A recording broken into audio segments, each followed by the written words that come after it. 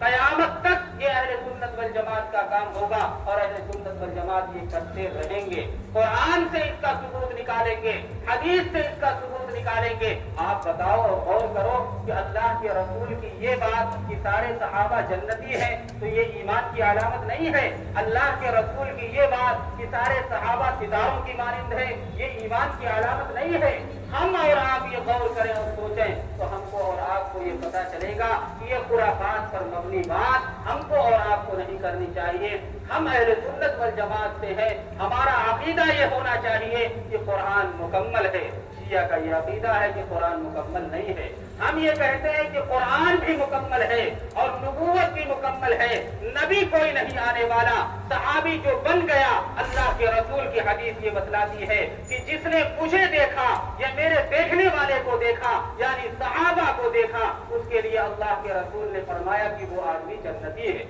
آپ غور کرو اور سوچو تو آپ کو پتا چلے گا کہ آج ہم اور آپ اور ہمارے سامنے یہ بات کہہ دی جاتی ہے کہ حضرت حسین رضی اللہ تعالی عنہ کی شہادت اس مہینے کے اندر ہوئی, اور حضرت حسین کی شہادت کا غم ہم مناتے ہیں. اور حضرت حسین کی وہ جو روایتیں نقل کی گئی اور جو بات نقل کی گئی, مختصر سے وقت میں آپ کے سامنے عرض کرنا چاہتا ہوں کہ جو بات نقل کی گئی اس 72 تن کے اندر جو بچنے والے افراد تھے صرف 3 افراد تھے. حضرت حسین کا ایک صاحبزادہ علی زین العابدین, اور حضرت حسن کا 2 صاحبزادہ جن کا نام ایک حسن مثنی اور دوسرے حضرت حسن رضی اللہ تعالی عنہ کے صاحبزادے جن کا نام حضرت زید. یہ 3 افراد 72 تنوں سے بچے ہوئے تھے, بلکہ بقیہ تو اہل بیت کی عورتیں تھیں جو پردے کے اندر تھی. کوئی یہ نہیں دیکھ رہا تھا کہ حضرت حسین ایسے گر گئے, کوئی یہ نہیں دیکھ رہا تھا کہ حضرت حسین نے یہاں لڑائی لڑی, کوئی یہ نہیں دیکھ رہا تھا کہ حضرت حسین رضی اللہ تعالی عنہ وہاں جا کر کے اس طریقے سے نماز ادا کر رہے تھے. اس طریقے سے نقل کرنے والی بات جو ہمارے اور آپ کے سامنے آئی تو یہ 3 افراد بچے ہوئے تھے جو خیمے کے اندر موجود تھے ان 72 تنوں میں سے. ہم اور آپ دیکھیں اور غور کریں کہ سب سے پہلے حضرت حسین کے جو واقعے کو نقل کرنے والے ایک مصنف ہے ان کے ابو مخنف لوط بن یحییٰ, انہوں نے سب سے پہلے ایک کتاب لکھی مقتل حسین. اس کتاب کے اندر انہوں نے نقل کیا کہ حضرت حسین ایسے گرے, حضرت حسین ایسے لڑے, حضرت حسین ایسے نماز پڑھے. میرے عزیز دوستوں اور بزرگوں, اور ان کی ایک روایت ایسی نہیں ہے جو 3 افراد حضرت حسین کے خاندان سے وہاں بچے ہوئے تھے جو ان کی روایت وہاں جا کر کے ملتی ہو. جب ان کی روایت نہ حضرت زید سے ملتی ہے, نہ ان کی روایت علی زین العابدین سے ملتی ہے, نہ ان کی روایت حسن مثنی سے ملتی ہے, تو آپ بتاؤ اور غور کرو کہ ان کی کوئی روایت اگر نقل کی جائے تو کہاں تک وہ قابل اعتماد روایت ہو سکتی ہے. اور اس کے بعد 170 کے اندر ان کا انتقال ہو گیا. 170 کے بعد جب ایک صاحب نکلے, امام طبری, ان کے امام طبری ہیں جنہوں نے ایک کتاب لکھی تاریخ طبری. اس تاریخ طبری کے اندر انہوں نے یہ بات نقل کیا اور اس چیز کو انہوں نے کہا کہ تاریخ طبری نے ابو مخنف کی روایت کو لا کر کے نقل کر دیا. ابو مخنف کی روایت کو لا کر کے انہوں نے جو نقل کیا تو آپ بتاؤ کہ جب اس روایت مقتل حسین کی روایت جب اہل بیت تک نہیں پہنچتی، جب حضرت زید تک نہیں پہنچتی تو ان کی تاریخ صبری کہاں تک پہنچے گی؟ آپ غور کرو اور سوچو تو یہ ساری کی ساری چیزیں جو تاریخ اور فسانے پر اور من گڑھت باتوں پر جن کا انعقاد ہے اور جنہوں نے گڑھ کر کے یہ کہہ دیا کہ حضرت حسین اس طریقے سے شہید ہوئے، میرے عزیز دوستوں اور بزرگوں، یہ سب گڑھی ہوئی باتیں ہیں، ان کا نام صحابہ کی ذات سے کوئی تعلق ہے، نہ ان کی روایت کوئی ایسی ہے کہ جو صحابہ سے ملتی ہو اور نہ نبی علیہ الصلوۃ والسلام سے ملتی ہے۔ آپ غور کرو اور سوچو کہ ان کی بات کو کہاں تک تسلیم کیا جائے گا۔ میرے عزیز دوستوں اور بزرگوں، ہم اور آپ صحابہ کو صادق اور سچا مانیں، صحابہ کو ایمان کے اندر داخل مانیں، صحابہ پر ہمارا عقیدہ اور ایمان یہ ہونا چاہیے کہ سارے کے سارے صحابہ جنتی ہیں، اس لیے ہم اور آپ اہل بیت سے تعلق رکھنے والے بن جائیں۔ دعا یہ فرمائیں کہ رب کائنات ہم کو اور آپ کو کہنے سننے سے زیادہ عمل کی توفیق عطا فرمائے۔ وآخر دعوانا الحمد للہ۔